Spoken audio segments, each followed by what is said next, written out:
And joining us now to talk more about the controversy is Dr. Sujan Gogu, a sports medicine physician in Austin, Texas. Welcome to BNC, Doctor. Are you hearing any concerns from athletes who do not want to be vaccinated?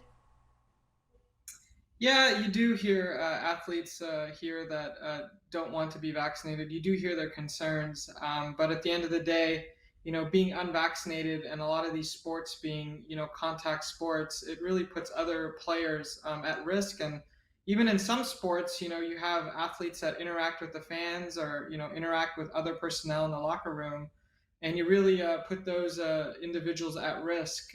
So yes, there is concern. Well, do you recommend that they get the shot? Do you try to help them understand why it's important?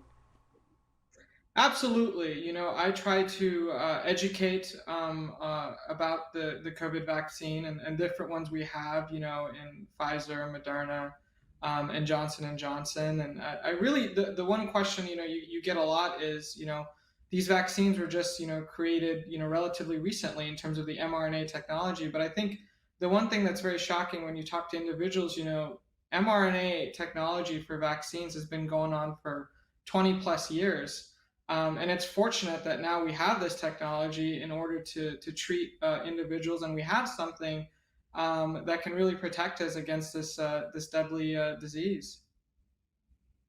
Well, why don't they just get the Johnson and Johnson vaccine because that one doesn't have the mRNA technology if that's what they're worried about? Absolutely, and that vaccine, right now when it initially came out, there was a lot of hesitancy because of its risk of blood clots that was there, and so some of that I do hear, but at the end of the day, a lot of the hesitancy is just this is just so new. This all came so quickly. How is it possible? And so at the end of the day, as a physician, my job is to educate, on the data that comes out, whether it's in the New England Journal of Medicine, whether it's in JAMA, and really tell them the facts on how this vaccine, has been doing. And I give them the data that we're seeing in the United States. I give them data that's coming out of Israel that's been very productive. And at the end of the day, I try my best to convince these individuals, but it's challenging nonetheless. I mean, is there a real concern about their athletic performance that would stop them from getting the vaccine? I mean, are they concerned they just won't be able to perform as a high level athlete or whatever sport they're doing because of getting the vaccine? Is there really a threat there? Yeah, so that's a really good question you ask, and that's something I do bring up to athletes. For example, if you're unvaccinated and you do catch, COVID, some of the things that can happen to you is like your level of exercise capacity can decline. You're at higher risk of blood clots. You're at higher risk of joint pain.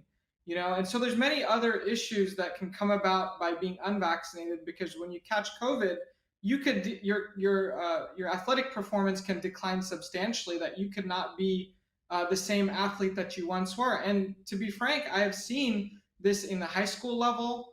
I've seen this in recreational athletes where they've caught COVID and they're like, my athletic performance is not what it once was. And what athlete wants to go through catching COVID and then having their athletic performance decline only to rehabilitate from catching from COVID when this could have all been prevented from the get go? It's just like an athlete who gets an ACL tear. Nobody wants an ACL tear, but they have to recover from that ACL tear, and it takes them a long time, months to recover from that. And that's the same thing when someone catches COVID. It could potentially take you months to recover from. Yeah, and what you're saying makes a lot of sense. But one of the arguments against getting the vaccine is that it doesn't prevent anyone from getting COVID. And in fact, former NBA player Cedric Ceballos, who spent weeks in the hospital with COVID, he used this argument. I want you to take a listen and then tell me what you think. I think it's a personal thing because people's bodies are different. When I was in there, I lost two friends who didn't make it out. You know, one was vaccinated, one wasn't vaccinated. And so it didn't matter, at that time between the difference because they were two different bodies, two different people, two different health situations. So I think you have to really evaluate yourself and your body and you make that choice from there.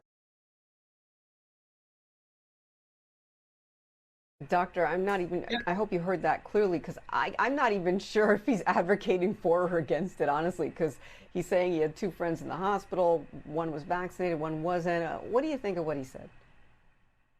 yeah. So the I couldn't really understand exactly what he was trying to get across as the message there, but what I would say, is these vaccines prevent against severe disease. These vaccines really do an amazing job preventing against death. And when you look at the data, you look at the percentages, it's just like going to Vegas, right? You put your odds, you put your chips into something that you think you're going to win all the money on. And it's the same thing with these vaccines. When you have a vaccine that can prevent you from getting a deadly disease from getting severe disease by over 90%. Why would you not put your chips all into something like that? Provided you see all the information and you read all of it. That's what it shows. So I don't understand, why it's such a complex decision sometimes. Yeah, there's a real dilemma here, doctor, because, you're the doctor, you're the authority, yet people are going to listen to these athletes. Let's face it, they have a lot of influence in black and brown communities, all communities really, but, black and brown communities along a lot of these athletes are from. And those are the communities that have the lowest vaccine rates. So should these stars and athletes, should they be less vocal? So, I think the one thing I do want to mention is, like, I do think the NBA has gotten 90% of their athletes vaccinated. And I think the big problem is a lot of times we give the minority, the 10%, the voice. And we empower this minority of people that have the anti-vax standpoint. But if we instead, show how people like LeBron James has really gotten vaccinated, or Damian Lillard has really got vaccinated, and you see those athletes that have really took on this vaccine and have really done a good job socially of promoting it. I think it would kind of empower those individuals over these athletes that are not pro-vaccine. Well, thank you so much for breaking that down for us. We appreciate it, Dr. Sujan Gogu, sports medicine specialist. We appreciate your time here.